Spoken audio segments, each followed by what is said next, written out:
Bizim Şanlı Boğaz Zaferi'ni anlattığımız ülkemiz Çanakkale Savaşları, Deniz Savaşları. Paşa'nın bir maketini görüyorsunuz burada. Müstahkem mevki kumandanıdır kendisi. Hemen orta çizilmiştir. Normali 5 metre. Ama birebir şekilde burada görebilmektesiniz. Hemen yan tarafta yine geminin orijinal bir fotoğrafı bulunuyor. Görüyorsunuz. Aynı zamanda ortada Seyit Onbaşı'nın Belgrad resminin başa olacak adlı subay dürbünü görüyoruz. Arka tarafta Nusret Bay'ın gemisinin isim sancağını görebilirsiniz.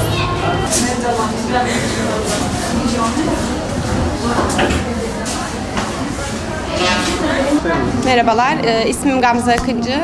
Çanakkale Savaşları Mobil Müzesi'nde müze rehberliği yapıyorum. Kültür ve Turizm Bakanlığı'na bağlı Çanakkale Savaşları Gelibolu Tarihi Alan Başkanlığımızın projesi olan Çanakkale Mobil Müzesi'ndeyiz şu anda. Şırnak'ın Silopi ilçesindeyiz. 2 Temmuz'da tüm Türkiye'yi gezmek üzere yola çıktık. Şu anda 62. ilimizde bulunuyoruz. Silopi'de 2 gün boyunca buradaydık. Buradan diğer ilçelerimiz olan Cizre ve İdil'e geçeceğiz. Halkımızın ilgisi çok güzel. Özellikle öğrencilerimizin yoğun ilgisi var. Öğrenci grupları halinde geliyor. Hepsini ağırlıyoruz. Hepsi çok memnun. Sağ olsunlar. Yerel halkın da bayağı bir ilgisi oldu. Yani çok duygulananlar oluyor. Gerçekten özellikle oraya gidip göremeyenler çok teşekkür ediyorlar bize. Ayaklarına kadar getirdiğimiz için. Onun dışında duygulananlar, gözleri dolan misafirlerimiz oluyor. Çıkınca ya da girerken ben 5-6 tane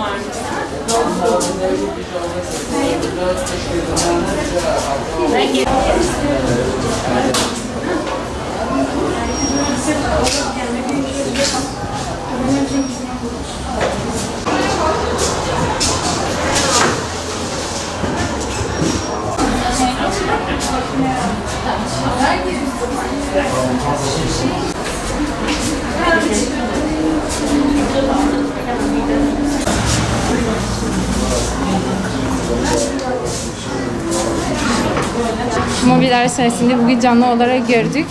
Çok mutluyum. Daha önce hep televizyonlardan ve kitaptan görme şansım oldu ama bugün Mobil Sanal Müzesi sayesinde canlı olarak keşfettim. Bunu yakalama fırsatı bulunduğum için çok mutluyum. Gururluyuz.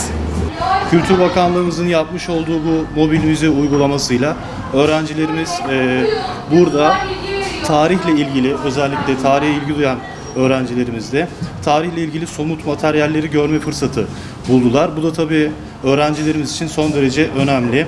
Bu açıdan Kültür Bakanlığımıza teşekkür ediyorum.